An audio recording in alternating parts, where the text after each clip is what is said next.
The last woman I spoke to about this issue, fibroids, I think it was just over the weekend. She has 4 children, and when she had her operation, I think the last one, she had 40 something. Yeah, I think 42.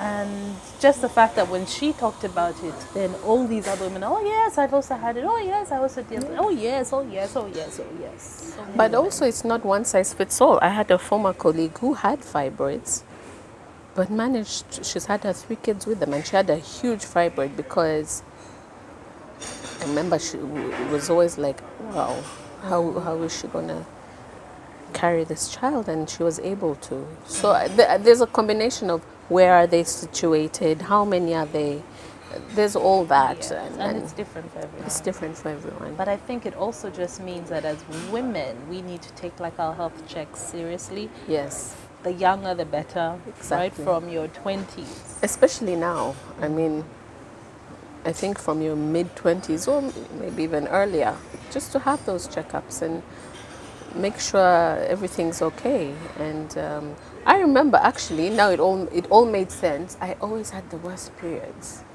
Like I had periods for 7 days. I remember with chatting to my friends, I said, oh, mine are 3 days, mine are 4 days. Mine was 7 days. And that's also one of the symptoms. Yes, that should have been a red flag. And 7 days of heavy periods of where I was chronically anemic. And oh yes, I remember you were always anemic. I was always anemic. And but of course, I don't know. Somehow we don't check, or we assume it's normal, or I don't know. It's something that our little sisters and friends and they have to go out there and actively take charge of your health. Yeah, because there could be something in there brewing. Yeah, and just to know. Yeah. just to know. Clean bill of health. Okay, so coming from this corporate workspace, you were in telecoms for 15 years. Yeah. And now you're kind of doing your own thing. You have your own consultancy. You're managing your time. How has that transition been for you? Because it's very different. It's very different, and you have to be very serious your time. You're not saying you can decide to just chill the whole day. Yeah. No, I like routine, and so for me, I like the workspace and doing your own thing. There'll be weeks where you have your high energy, you're doing this, and there's one week when you're just chilling. So just being able to balance. I'm back in school, so also trying to be a student, balancing motherhood, homeschooling, especially now with this whole COVID situation, then trying to pitch for business. It's interesting. You really have to manage your time. You have to manage your time and be serious, and also not when things aren't working. You have to just keep at it. Yeah.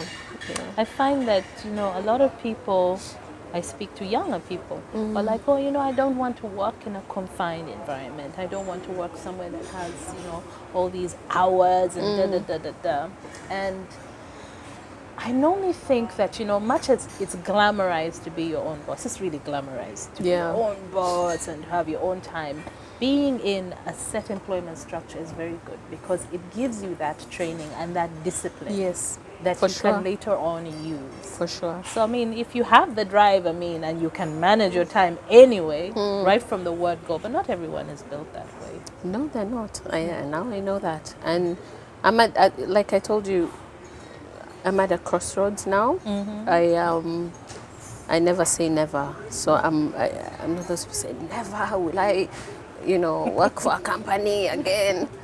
No, I'm a canvas. I'm ready for whatever comes my way. But I will say anyone who's stepping out into doing their own thing, it is not easy. You have to be determined.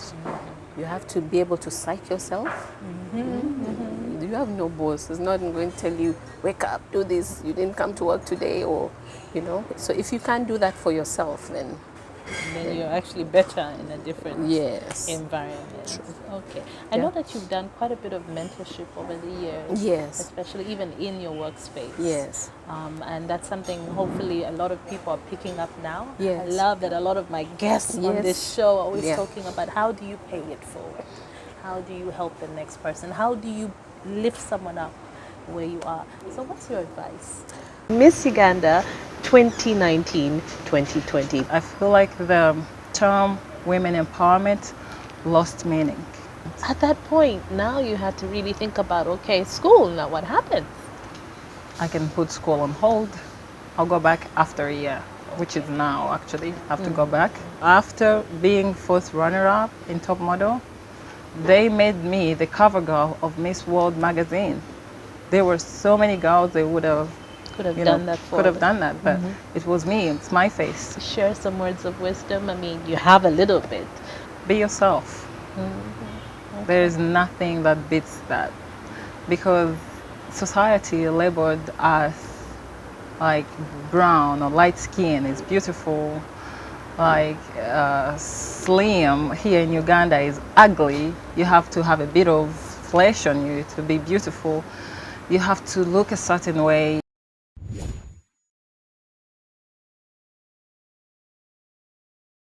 But how do you pay it forward?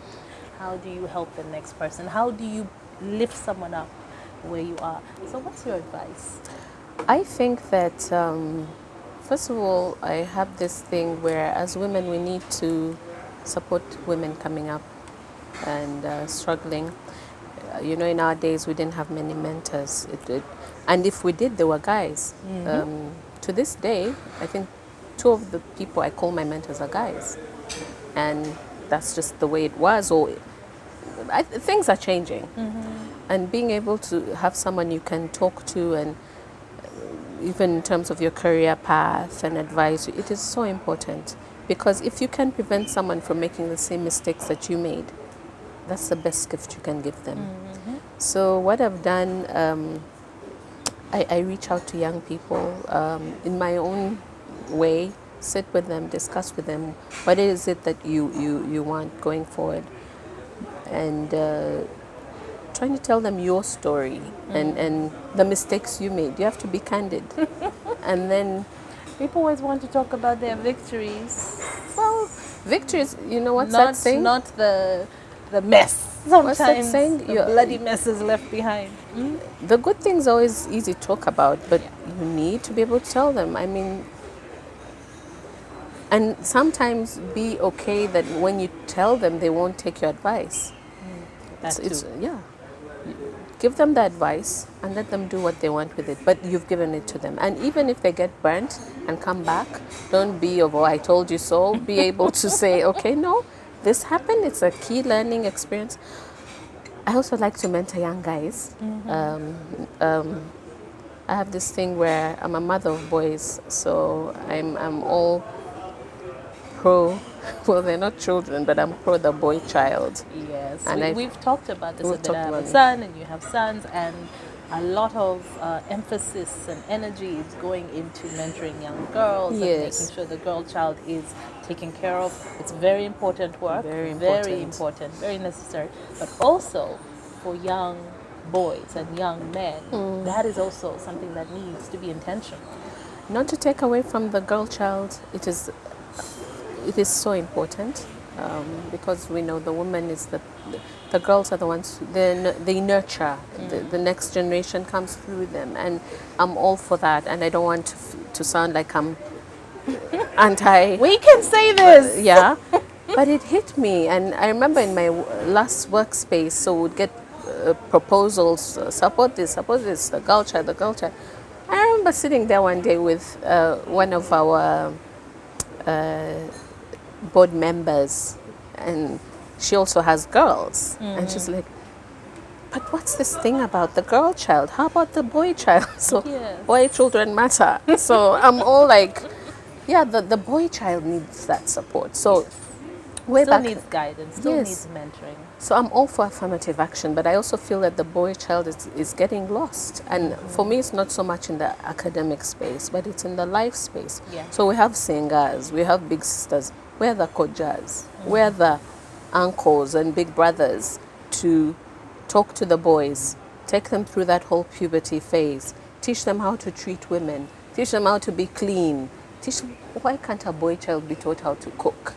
I mean, I remember growing up, all of us had to cook, all of us had to wash dishes. There was no girls' role and boys' role. My brothers are the best cooks at home. Yeah?